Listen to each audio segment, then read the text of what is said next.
Good morning class. कैसे हो बेटा आप सभी। आज की क्लास अपन सब स्टार्ट करते हैं। अपन साइंस में बेटा चैप्टर नंबर 13 पढ़ रहे हैं। कौन सा चैप्टर नंबर 13? इसके अंदर है बेटा गति एवं समय। क्या है चैप्टर का नाम? गति एवं समय। तो बेटा सबसे पहले अपन को किसी चैप्टर को पढ़ने से पहले चैप्टर की हेडिंग पे जाते हैं कि हेडिंग हमें क्या कह रहा है। हेडिंग में आ रही है सबसे नंबर 1 चीज आ रही है अपने गति। क्या आ रही है? गति। अब चूंकि गति की बात है तो गति क्या होती है? क्या होती है? गति एक प्रकार की क्या है? चाल है। क्या है? चाल है। गति एक प्रकार की चाल है और गति दो टाइप से होती है। नंबर 1 मंद गति एंड नंबर 2 सरल गति। नंबर 1 मंद गति, नंबर 2 तीव्र गति। देखो बेटा अब बात होती है मंद गति और तीव्र गति। तो मंद गति क्या होती है? मंद गति जो होती है बेटा,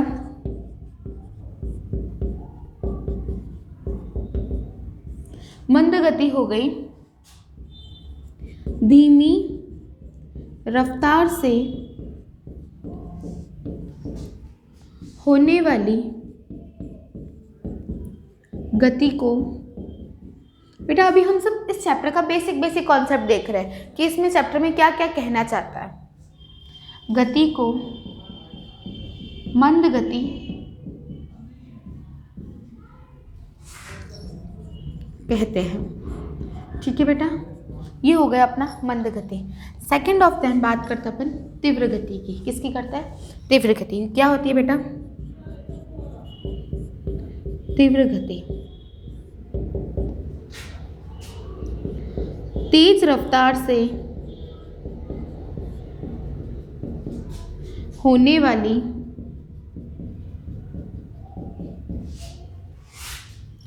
गति को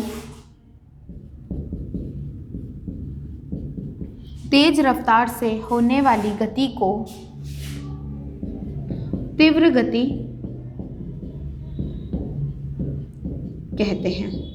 आ गई बात बेटा समझ में? क्या कहना चाहता है कि दो टाइप की गति होती है, तीव्र गति और मंद गति। मंद गति क्या होती है? जो धीमी रफ्तार से होने वाली गति होती है बेटा, वो कौन सी गति कहलाती है? मंद गति कहलाती है। तेज रफ्तार से होने वाली गति को हम लोग कौन सी गति बोलते हैं बेटा? तीव्र गति कहते हैं।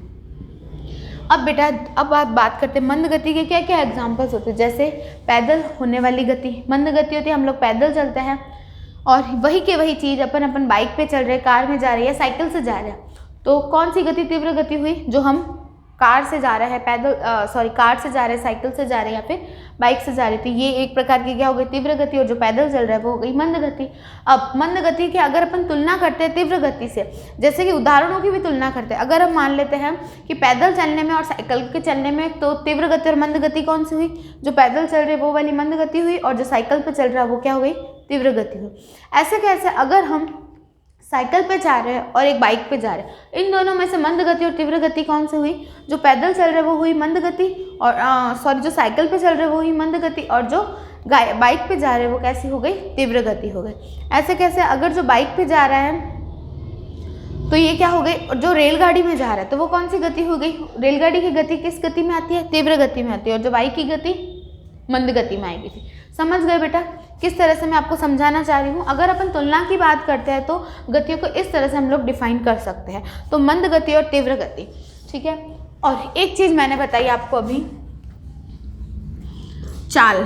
क्या बताया मैंने आपको? चाल। गति एक प्रकार की क्या है? चाल है। ठीक है। तो चाल क्या होती है?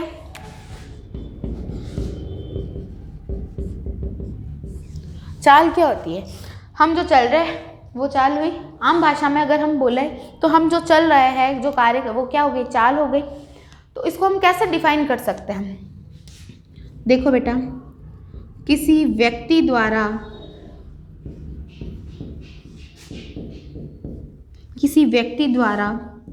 एकांक समय में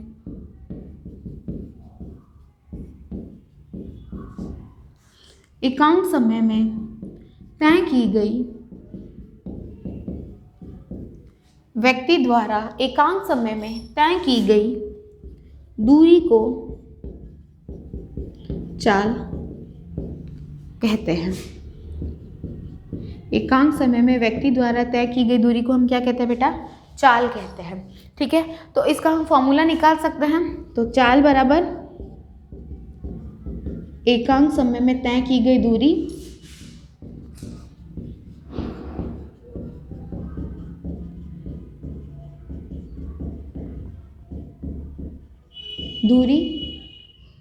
बटा लिया गया समय। क्या हो गया? एकांक समय में तय की गई दूरी बटा लिया गया समय। ठीक है बेटा,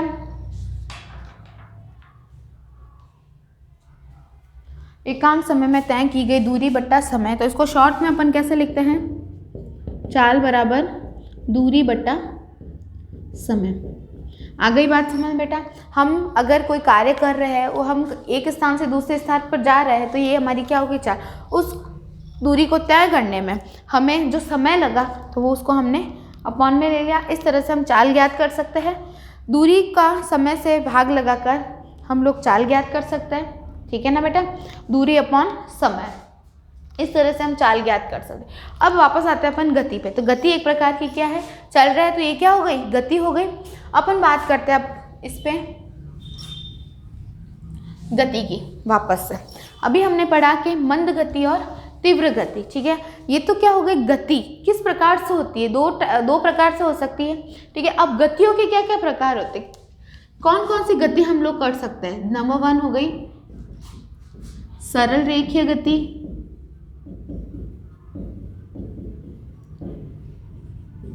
सेकंड हो गई आवर्त गति, जिसे हम लोग दोलन गति भी कह सकते हैं।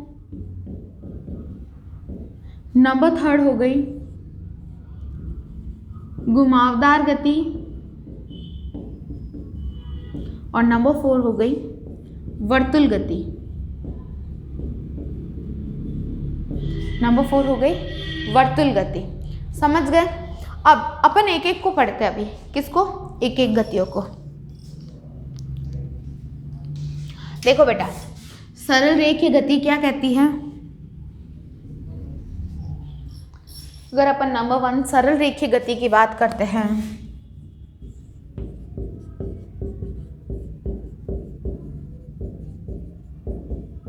तो ये क्या होती है? एक ही दिशा में होने वाली गति। जैसे कि मैं यहाँ खड़ी हूँ, मुझे यहाँ से वहाँ जाना है, तो मैं इस तरह से घूम फिर के ना जाकर एक स्ट्रेट दिशा में सीधी जा रही हूँ। इस तरह से मैं अगर सीधी चल रही हूँ, तो वो गति मेरी हो गई सरल रेखीय गति। एक ही, इसको शॉर्ट में लिखे तो हम इस तरह से लिख सकते हैं, एक ही दिशा में या एक ही रेखा में होने वाली गति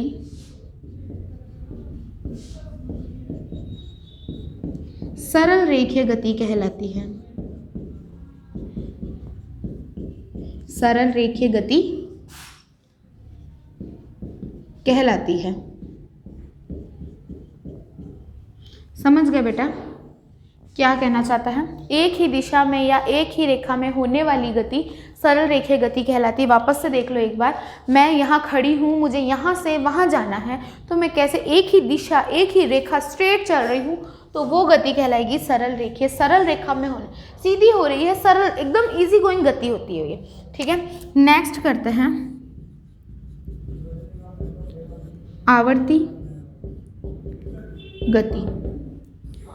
इसको हमने सेकंड ऑफ देन नाम क्या दिया? दोलनी गति। क्यों दिया बेटा ये?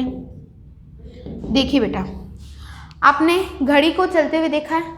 टिक टिक ऐसे वो चलता है ना, पेंडुलम घड़ी का।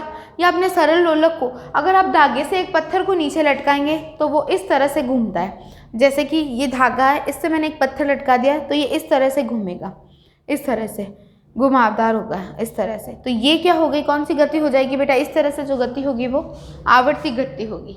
ये गति गोल नहीं होकर दोलन करती है, इस तरह से घूमती है, तो वो कौन सी गति कहलाती है बेटा? आवर्ती गति कहलाती है। ठीक है, थर्ड बात करते हैं घुमावदार गति।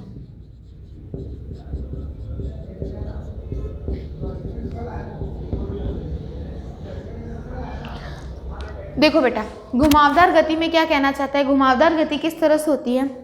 मान लो अगर आप कोई पहाड़ी से नीचे उतर रहे हैं, पहाड़ी से नीचे उतर रहे हैं, नीचे उतरते वक्त क्या हो रहा है बेटा, हमारा पैर फिसल गया, पैर फिसल से हम क्या हो गए, गिर गए। गिरते ही हम लोग इस तरह से लुढ़क लुढ़क कर आगे बढ़ रहे हैं, तो वो गति तो हो रही है, लेकिन लुढ़क कर हम जहाँ पहुँचना चाहते हैं वहाँ पहुँचे हैं, तो ये कैसी गति हो गई, घुमावदार। लुढ़कने वाली गति जो होती है घुमावदार गति, है ना, वो कौन सी गति कहलाएगी, घुमावदार।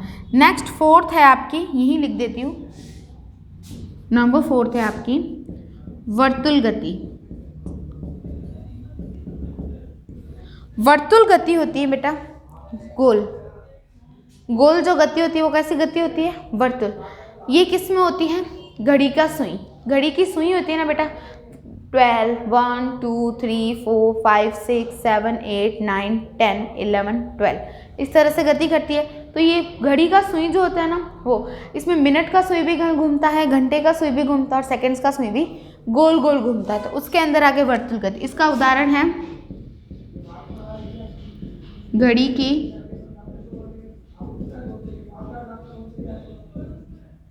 सुई। समझ में आया बेटा, ओवरऑल इस चैप्टर में ये सब है। अब अपन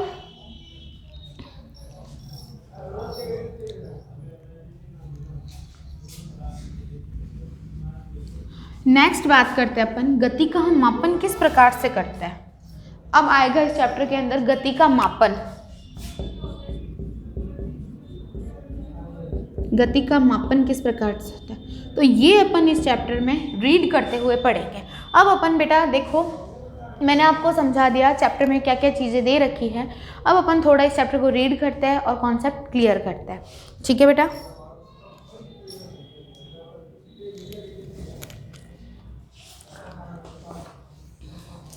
अपन ने अभी सबसे पहले बात की थी मंद गति और तीव्र गति की, तो अपन इसी को देखते हैं, ठीक है। तो चैप्टर नंबर 13 गति एवं समय। हम जानते हैं कि कुछ वाहन अन्य वाहनों की तुलना में अधिक तीव्र होते हैं, यहाँ तक कि एक ही वाहन विभिन्न समयों में तीव्र अथवा मंद गति कर सकता है। अगर कोई बाइक चला रहा है तो उसने स्पीड तेज़ दे दी तो वो उसकी तीव्र गति होगी, बहुत धीमी 10 की स्पीड पे 20 की स्पीड पे चला रहा है तो वो मंद गति होगी। कोई 40 50 60 की स्पीड में चला रहा है तो वो तीव्र गति हो गई, है ना बेटा। इन वस्तुओं की गति को 2 वर्गों मंद अथवा तीव्र में बांटिए। आपने यह कैसे निश्चित किया कि कौन सी वस्तु मंद गति कर रही है और कौन सी तीव्र गति कर रही है।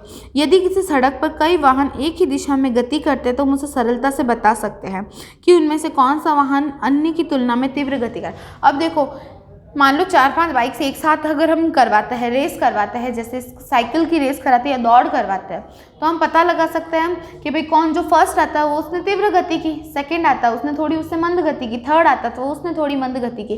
तो इस तरह से हम तीव्र और मंद का पता लगा सकते हैं ना बेटा। नेक्स्ट बात की थी मैंने चाल की। किसकी बात की थी? चाल की। चाल क्या बताया था मैंने? किसी वस्तु द्वारा एकांक समय में तय की गई दूरी को हम क्या कहते हैं? चाल कहते हैं, ठीक है ना। वस्तु द्वारा एकांक समय में तय की गई दूरी को चाल कहते हैं। जब हम ये कहते हैं कि कोई कार 50 किलोमीटर प्रति घंटा की चाल से गति कर रही है, क्या कहते हैं कि कोई कार है, कार जो है 50 किलोमीटर प्रति घंटा, ये क्या है बेटा? हॉवर्स। प्रति को ऐसे लिखते हैं इस तरह से, जो साइन होता है बेटा ये किसका? प्रति हॉवर्स प्रति घंटा की चाल से गति करती है। तो इससे यह ज्ञात होता है कि वह कार 1 घंटे में 50 किलोमीटर की दूरी तय करेगी प्रति घंटा। हाँ, तो कितने 1 घंटे में कितनी दूरी तय करेगी वो? 50 किलोमीटर। तो पता चल जाएगा कि 1 घंटे में उसने 50 किलोमीटर की दूरी तय कर ली है। इस तरह से हम दूरी को माप लिया, गति का मापन हो गया। साथ ही साथ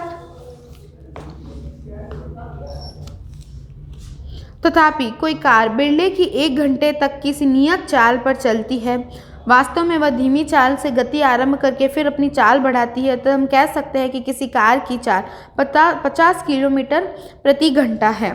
तो प्राय हम केवल कार द्वारा 1 घंटे में तय की गई दूरी पर विचार करते हैं, हम अपनी चिंता नहीं करते हैं। इस पुस्तक में हम औसत चाल के लिए चाल शब्द का ही प्रयोग करते हैं। और चाल निकालने का मैंने फॉर्मूला बता दिया था, कोई बात नहीं, दोबारा अपन करते हैं। चाल बराबर तय की गई दूरी बटा समय। ठीक है बेटा, इस तरह से हमने चाल का फॉर्मूला ज्ञात किया था। नेक्स्ट, समय का माप किस प्रकार करते हैं। हेडिंग लगाती हूं मैं, समय का माप किस प्रकार करते हैं बेटा, देखते हैं। यदि आपके पास घड़ी नहीं है तो आप यह कैसे निश्चित करेंगे कि अब क्या समय हो गया है। क्या कभी आपने ये जानने की उत्सुकता आई है। घड़ी तो अब पहले के टाइम में लोगों के पास घड़ी नहीं थी, तो वो लोग कैसे पता लगाते थे कि क्या टाइम हुआ है, कि भाई 12 कब बजेंगे, दिन कब हुआ है। अब अपन कैसे पता अंधेरा होता तो हम ये पता लगे शाम हुई, लेकिन शाम के कितने बजे ये तो हम पता लगाना मुश्किल होता है ना। तो किस तरह से लगाते होंगे। हम एक माह में के काल अंतराल को कैसे मापते हैं, हम एक वर्ष के काल अंतराल को कैसे मापते हैं। हमारे पूर्वजों ने यह देखा कि प्रकृति में बहुत सी घटनाएं निश्चित अंतरालों के पश्चात स्वयं दोहराई जाती हैं। उदाहरण के लिए उन्होंने यह पाया कि सूर्य प्रतिदिन प्राय उदय होता है, रोज होता है सूर्य उदय। एक सूर्योदय से अगले सूर्योदय के बीच का समय अंतराल एक दिन कहलाता है। आज सूर्य उदय हुआ है, कल जो सूर्य उदय होगा 24 आवर्स मतलब 24 घंटे का ये समय कितना दिन कहलाता है, एक दिन कहलाता है। एक सूर्योदय से बीच का अंतराल एक दिन। इसी प्रकार एक अमावस्या से अगली अमावस्या के समय की माप के रूप में मापी जाती है, माह के रूप में। मतलब आज अमावस्या है, अगली जो अमावस्या आएगी तो उसके बीच का समय अंतराल क्या कहलाएगा। जैसे कि आज जनवरी की अमावस्या है, नेक्स्ट फरवरी की अमावस्या आएगी, तो ये इन दोनों के बीच का समय अंतराल क्या कहलाएगा बेटा, एक महीना या फिर माह। क्या कहलाएगा बेटा, एक महीना या एक माह कहलाएगा, है ना। एक वर्ष उस समय के लिए नियत किया गया है जितने समय में पृथ्वी सूर्य की एक परिक्रमा पूरी करता है। जब सूर्य अपनी एक साल पूरी परिक्रमा क्या करता है, पूर्ण करता है। ठीक है बेटा, प्राय हमें एक दिन में काफ़ी छोटे समय अंतरालों को मापने की आवश्यकता पड़ती है। संभवतः समय मापने की सबसे बड़ी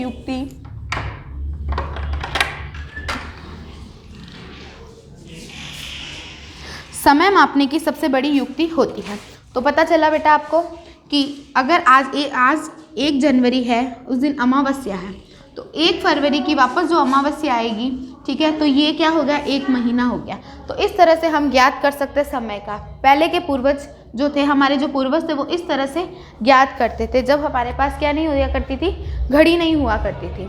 ठीक है बेटा, आज की क्लास में इतना ही। नेक्स्ट सेकंड पार्ट में हम इसके आगे की रीडिंग करेंगे। Okay, thank you and bye.